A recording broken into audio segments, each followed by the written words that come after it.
Ladies and gentlemen, we meet again towards Parasha Toldot for a short insight into some midrashic material that crystallizes for us a certain part of this fascinating story.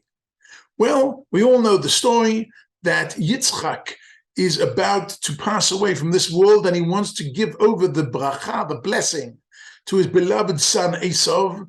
Rivka, his wife, overhears this and decides to orchestrate a whole new event, which is that Yaakov will be getting this blessing and not Esav. How does she manage to convince Yaakov? That's a story in itself, but what she requests from Yaakov to do, once he has been convinced, is go and bring me Shnei Gedaye Izim. Go and bring me 2 young goats, 2 kids. 2 young goats that bring me from the farm, and I will prepare them as a lovely meal for your father. And the question arises as follows: it's a meal for one person. 2 goats, you have to prepare 2 whole goats for a meal for one person. What is going on here? So for that, we need to go into midrashic material. What is Midrash? Just for one moment. Midrash was written at the time of the Mishnah, about 1,700 years ago, by Tanoim and by great rabbis. And what does it do? The Midrash actually, whilst the Torah gives us the story and explains things to us black and white, the Midrash comes and adds in color. So there are 2 types of Midrash. There's Midrash Halacha, that adds color to different laws that we have in the Torah, and there's Midrash Agadah, that adds certain color to the stories and the messages we have in the Torah. So we are just now in Parashat Toldot in Sefer Breshit. Sefer Breshit has only 3 mitzvot, and none of them are in Parashat Toldot. So our Midrash is going to be Midrash Agadah. The Midrash comes in to add color to the actual story. So it comes in to answer this question: why do we need 2 young goats as a meal for one old man, Yitzchak? What's going on here? So the Midrash has 2 opinions. One opinion is that that day was Pesach. And on Pesach, we have 2 offerings.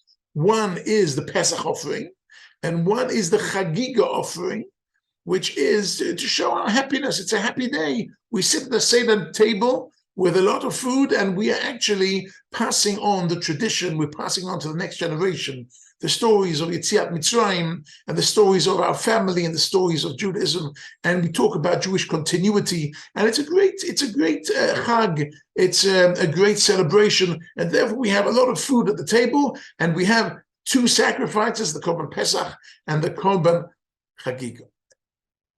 That is one explanation. The second explanation is no, it was Yom Kippur.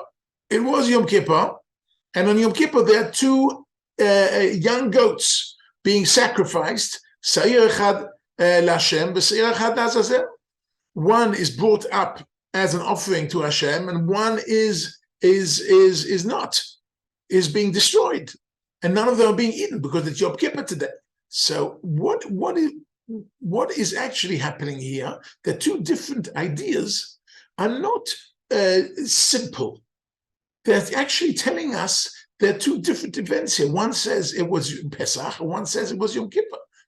Says Rabbi Tzadok HaKohen Rabinovich from Lublin, one of the greatest rabbis in Poland 150 years ago, in his book Pri Tzadik, he has a beautiful insight on this Midrash. And he says, the Midrash is not teaching us a chronological issue. It's not whether it was the 10th of Tishrei, which is Yom Kippur, or it was the 15th of Nisan, which is Pesach. It's not an issue of chronological. It's what type of event was it? Was it an event full of celebration that Yitzchak is now giving his blessing over to his child? It's a Pesach-like event with all the connotations which are positive and happy. Or was it a Yom Kippur event, a day of judgment, a day that he's deciding which son is going to be the continuation of his heritage and the continuation of Avraham Avinu, and it's going to build Am Yisrael. It's a day of judgment. And that's what it's really talking about. So he asked the question, so what was it? Was it a day of judgment or was it a day of celebration? And he answers a very beautiful answer. He says, there's Yaakov here and there is Yitzchak here. For Yitzchak, it's a day of celebration.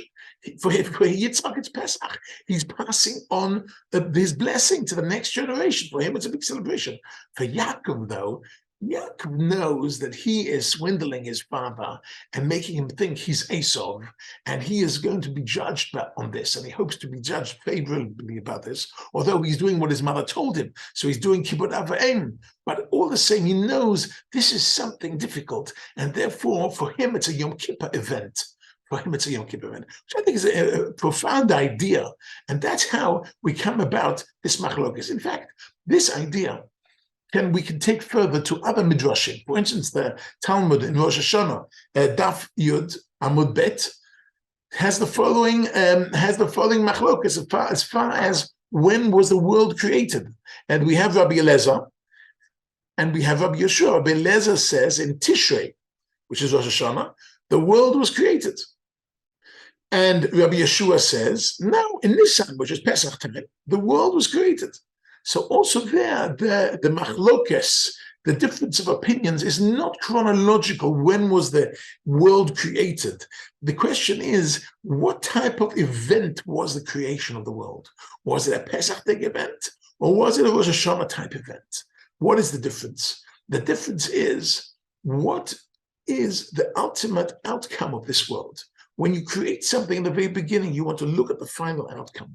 And when HaKadosh Baruch Hu was creating the world, he was looking already at Geula, at the final redemption. So there are two thoughts about the final redemption. There's one final redemption, which is like Pesach. Like Pesach was totally unnatural, was above nature, which we have Nissim of the 10 plagues and the crossing of the Red Sea and all these amazing things. So that's how amazing the redemption is going to be. When the time's up, HaKadosh Baruch Hu is going to bring us a full redemption with incredible miracles. That is a Pesach. That is a Pesach, the end of the story, and therefore the world was created already in Nisan, with Nisan in mind. That's Rabbi Yeshua. But Rabbi Eliezer says no. It's got to do with Rosh Hashanah and Yom Kippur. It's got to do with Tishrei. It's got to do with Teshuvah. If we do Teshuvah, we can bring about redemption. It's in our hands. It's not a matter of when the time comes. HaKadosh Baruch Hu will do great miracles. It's up to us to become better people and make this a better world so that redemption should come. Be'geula shleima b'mheira b'meinu amen.